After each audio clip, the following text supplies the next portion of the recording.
UPND would like to make a response to the Prime TV interview by the Minister of Transport, Mutotwe Kafwaya.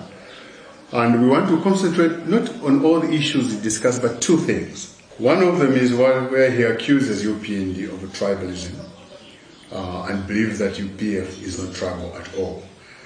It's a pity because this young man, and I call him a young man, he really is. He was 19 years old when UPND was formed, so he has no understanding of our party policy.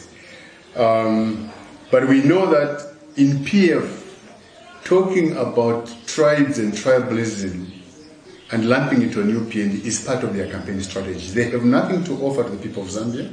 They can only talk about tribes and tribalism because they've failed in their governance system.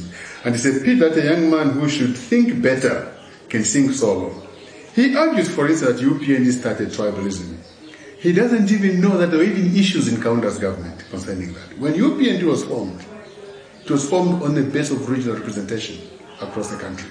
So when he says he started tribalism, because someone in UPND made a statement that only a Tonga can be president. Now, what I know is that there are people like Majenkuku who made that statement in 2006, and he was a plant by PF because shortly after making that statement, he defected to PF and is with PF now. Now, even as Lungu was making a statement against tribalism in Parliament, he was sitting next to these purveyors of tribalism within his own party. You look at Nakachinda's statement that UPND has no moral right to unite this country because it's tribal and is focusing on HH.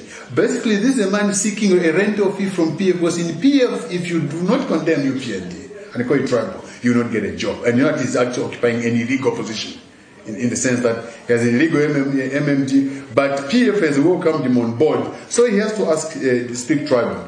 The same PF, Edgar Lungu, mentioned in Parliament that tribalism has come to an end. 2 days later, Mumbi Piri and GBM went to Livingston and began to make tribal remarks that the Tonga cannot do.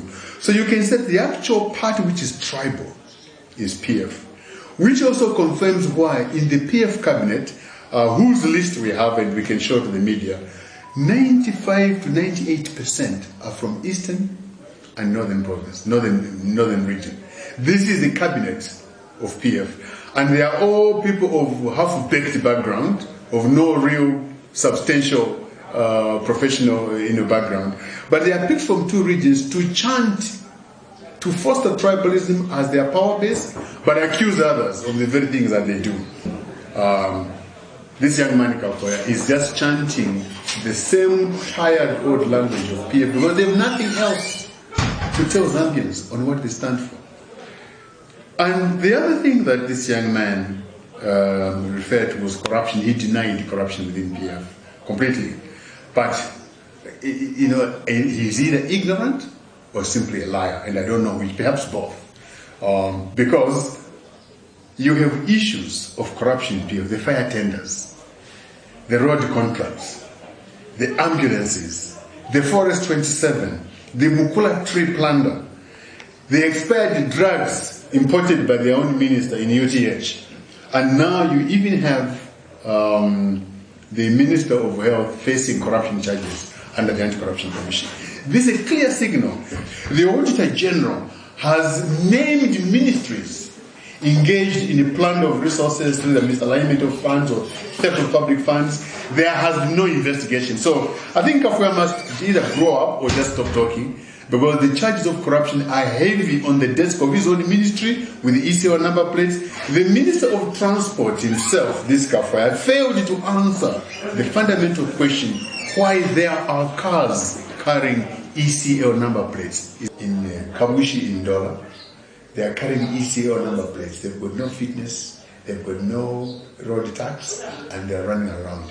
And they are managed by the Ministry of Transport, which this young man, Kafwaya, is minister. This is illegal. But these people, all his response was reporting to the police, but the police will not act on such cases because they are protected by the PF. The PF protects them. The Auditor General's report that they have pointed to so many cases of corruption in their own ministries. Not a single minister has lost their appointment as a result. So I think as UPND, we laugh, we just share, it's a clear sign that PF has failed to govern this country. They are failing to govern it. They are using the message of propaganda, calling HH a satanist, now he's a tribalist, and they have no evidence. And I challenge Kafaya, name one UPND leader, one, in the last 15 years, who has made a tribal statement. But you've got your GBM, you've got Mumbikiri, you've got, this so-called Professor Kandulu, I don't know who gave out the professorship.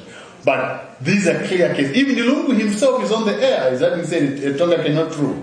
These are clear tribal statements with a tribal cabinet, and in the cabinet, in the civil service, in the embassies, all parastatal bosses are from the two regions. They do not represent Zambia, but themselves and their pockets. So if we had a functioning government, this young man should have lost his job a long time ago.